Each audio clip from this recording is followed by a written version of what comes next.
киши азыркы жаңы шайланган президентибиз Садыр Нуркожоевичти да признавать этпейт экен. Мадымектен Садырга баргыла анда деп койду. Без уважения. Без уважения. Садыр дос болгонсуз, Жаманбы, жакшыбы? Садыр Нуркожоевич Кырбачы, кошоматчы. Он так не говорит. Садыр Нуркожоевичти кыргыз эли шайлап алды, туурабы? Минтип эл аралык аэропорттун жетекчиси минтип айтпаш керек болду. Это непрофессиональное поведение. Непрофессиональное поведение. Если жумуш жок болсо, Москвага барыштын кереги жок. Садыр президентте бар деп айтты. Жок, неадекватный сөгүндү.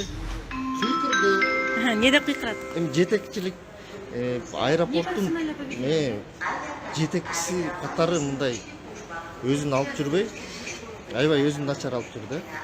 Бул адам деле иман берсин.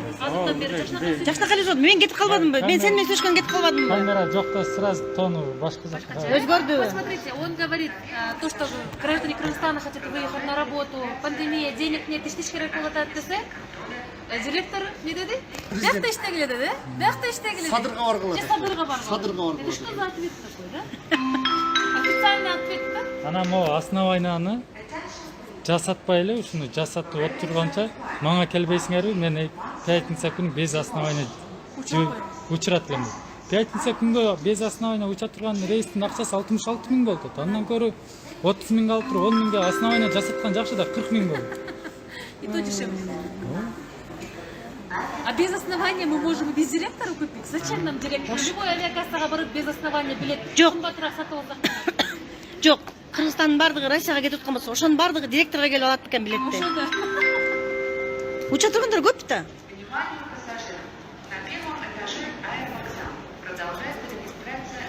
Йыгылабыз.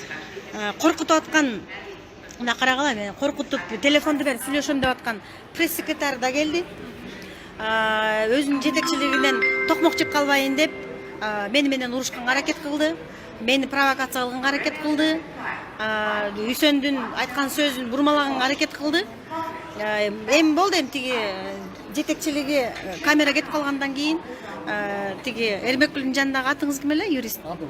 Адыл, юрист байке Адылга сөгүндү, сөгүнбөдү? Сөгүнгөн жок, эми Садырга баргыла деп Садырга баргыла мадымектен жумуш жок болсо деп жарандардын мындай укугун тебелеген сыяктуу болду да. Жөнөкөй жарандар. Жумушка кетейин деген жарандардын. Бирок деген бул жетекчи кече жакында келди, жаңы. Биринчиден, экинчиден бул маселени эки өлкө чечишип алыш керек болчу да. Үчүнчүдөн бул киши Манас аэропортундагы гана тиги кырдаалга окуяга жооп берет да.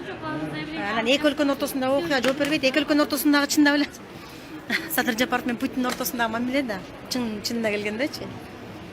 Ошо анан кийин деген ушул түз эфирден пайдаланып Манас аэропортунун пресс-секретарына кайрылып кетким келет. Акта ак, караны кара деп жүргүлө. Элдин сөзүн уга билгиле. Сөгүнбөй элге жардамды кыла билгиле. Ошол эл наразы болбош үчүн маалымат компанияларын жүргүзүш керек болчу. Азыр. Телевизордон рекламаларды бериш керек болчу, роликтерди бериш керек болчу, алдын алыш керек болчу. Пандемияга байланыштуу самолеттор учпай калды. Же болбосо пандемия аяктап самолеттор учуп баштады деген сыяктуу маалыматтарды берип туруш керек болчу. Аларды бербей, өзүнүн жумушун жасабай, анан кийин деген мен түз эфирим чыгып кеткенден жүгүрүп келип, жетекчилигине кошоматтанып, менен урушуп, провокация кылганынын кереги жок. Ишиңди билсең жаса, билбесең кетип калбайсың да, эмне жүрөсүң.